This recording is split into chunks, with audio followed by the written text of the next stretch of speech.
Well, SABC News reporter Khayelihle Khumalo is currently at the Russian embassy in Pretoria. He's been watching the developments in Ukraine keenly. In a moment, he will be talking to a representative from the embassy. Kaya, I don't know if the representative has joined you already, but what do you have for us this morning?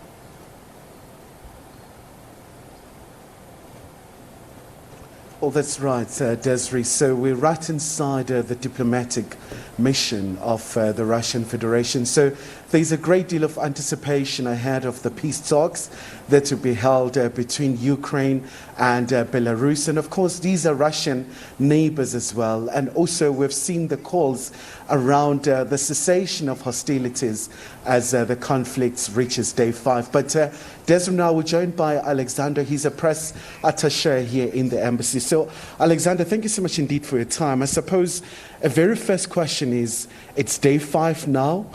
You call it a special military operation, but in the West they call it invasion. So far, how do you describe the operation? So first of all, I insist on calling this a special military operation. This is not an invasion, and its goal is not to occupy Ukraine. The goals are to denazify Ukraine and to demilitarize Ukraine. So this is not an invasion, I stress it. So the operation is still underway, but well, there are procedures of peace talks going like in parallel.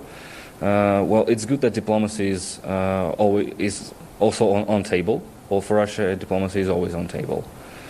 So the operation is still going with the objectives I just described.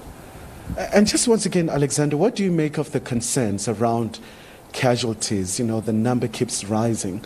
It's almost 300 or so now, and others are talking about approaching institutions like International Criminal Court. As Russian Federation, what do you make of those calls? Well, any casualties is a tragedy, and the more the conflict drags on, unfortunately, it will bring casualties. But I wanted to stress that Russia commenced the special operation not because Russia wanted to, it's because Russia was forced to do that. Because for 8 years, the West had been turning a blind eye on the obvious rise of neo-Nazism in Ukraine and violation of the rights of Russian speakers in Ukraine or other ethnic minorities in Ukraine, and for the people in Donbass who have been bombarded by the Kiev regime and punishers for 8 years. A lot of casualties were caused to Donbass region, including women, children, and elderly people.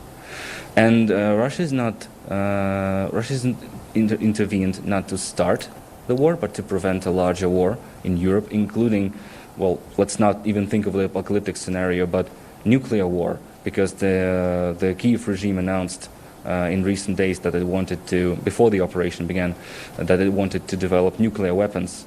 Well, neo-Nazis with nuclear weapons, this is a disaster for the entire world. And yes, the West keep providing the Kiev regime with weapons, thus prolonging the war, thus instigating the war further. So Russia's objective is to complete the operation as soon as possible to prevent any more casualties. And I wanted to stress that maybe there's a fake, distorted information that Russia is shooting at civilians. No, it is not. It is fake, rest assured. It's false information because the objectives of the targets of Russian attacks are military infrastructure exclusively. We're not attacking the cities, not attacking the civilians. On the contrary, the Ukrainian neo-Nazis and ultranationalists, they hide in the cities. They deploy the equipment, the military equipment in the cities. So basically using the terrorist tactics of hiding behind their own population as human shields, unfortunately. Now let's go back to the critical issue behind the very unprecedented amount of sanctions. Your airspace, where your aircraft will not be allowed to land in the EU airspace, some of the military banks that have been targeted, so many parties.